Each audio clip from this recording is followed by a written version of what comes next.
Hey guys, today we will talk about the chapter on socialization.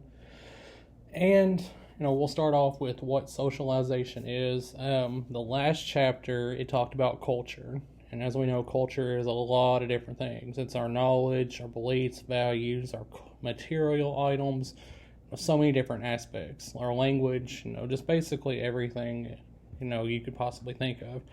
And socialization is how we learn that. So, the technical definition for socialization is the lifelong process of social interaction through which we acquire self identity and the physical, mental, and social skills needed for survival in society. So, basically, socialization is how we learn culture. It's a lifelong process, it never stops. There might be points in our life where it's has a bigger impact on us than others. There might be points in our life where we may not learn as much as we do in others, but it's always there.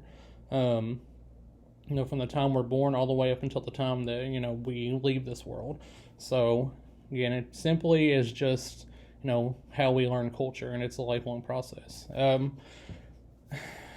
And some people, there's a debate, that whether genetics or the environment is more important, and we'll get into that here shortly.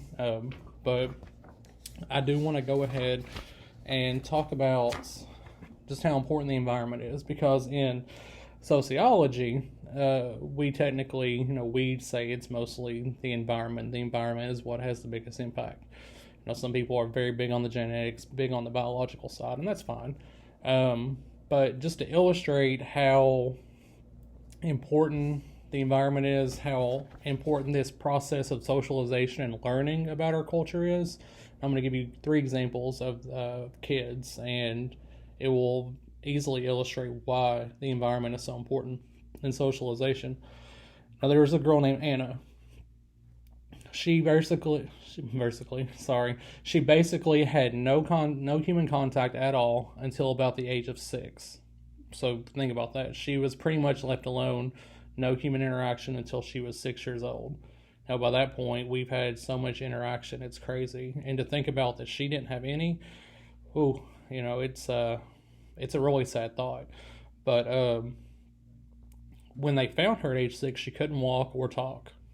Like, she missed all those crucial years, those early, that early year and a half, 2 years of life where those things really, really develop.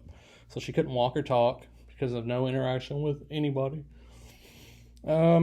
She went to a special school, but even then, she wasn't able to learn a whole lot.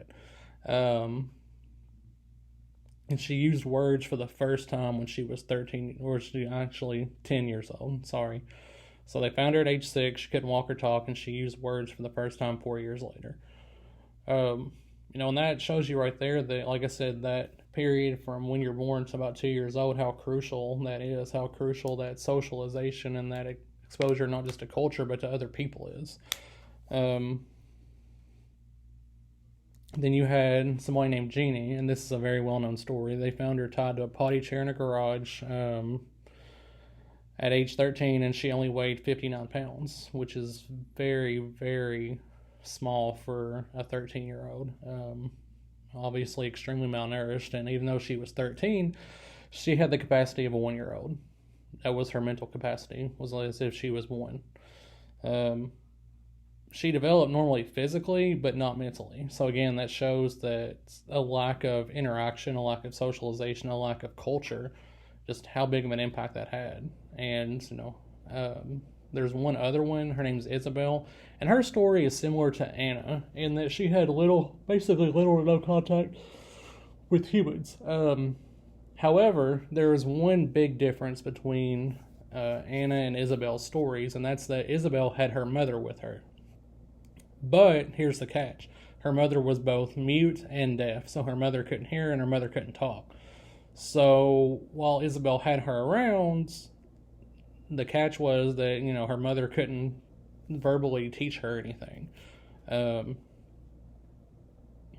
But the fact that she had that person around made a huge difference. She was able to learn a whole lot more than Anna did. Remember Anna, she used words for the first time at 10 years old. And Isabel she nearly developed normally. Not completely, but considering that she wasn't really exposed to a lot of culture, really at all, she was able to learn a lot. So it shows how important having that interaction is, that social interaction, that socialization. If you think about those three stories, the fact that Isabel had her mother with her, even though she was deaf and mute, it made all the difference in the world.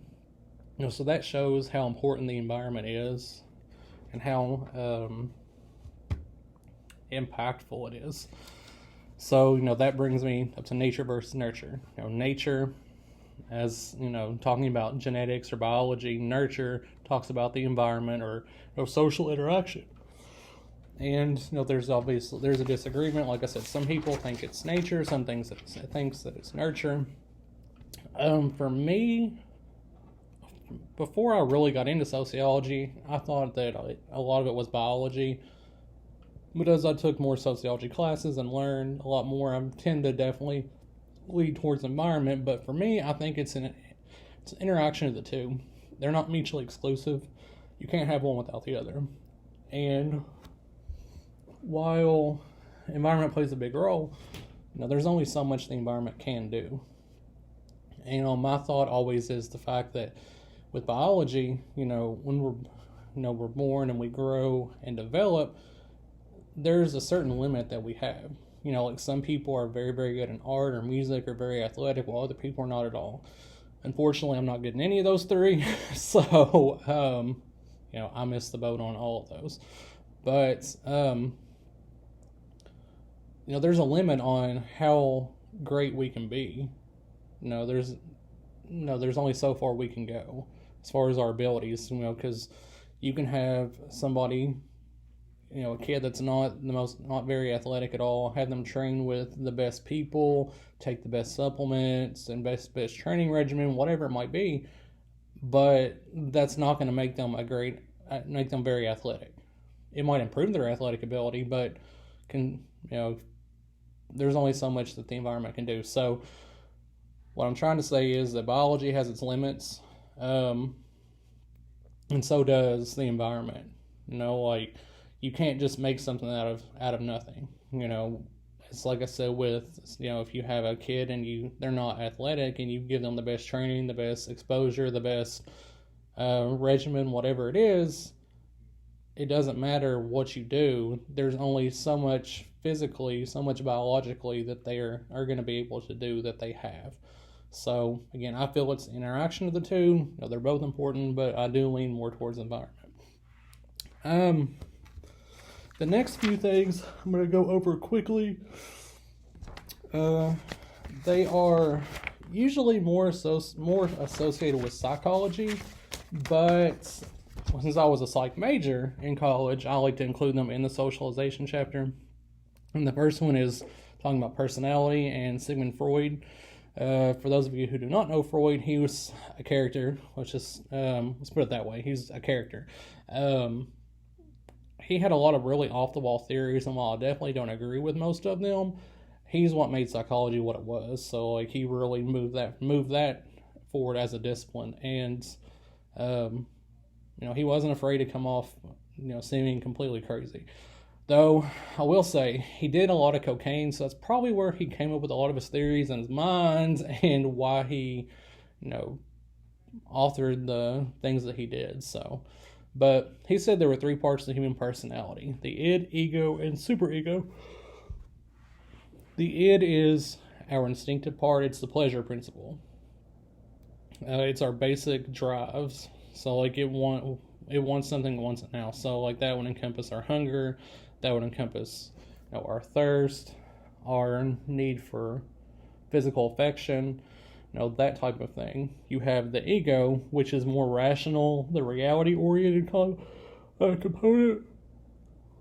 Excuse me, I apologize. More rational component, and it tries to restrict how much power the id has, how far the id goes. And then you've got the superego, which is the moral and ethical aspect of the personality.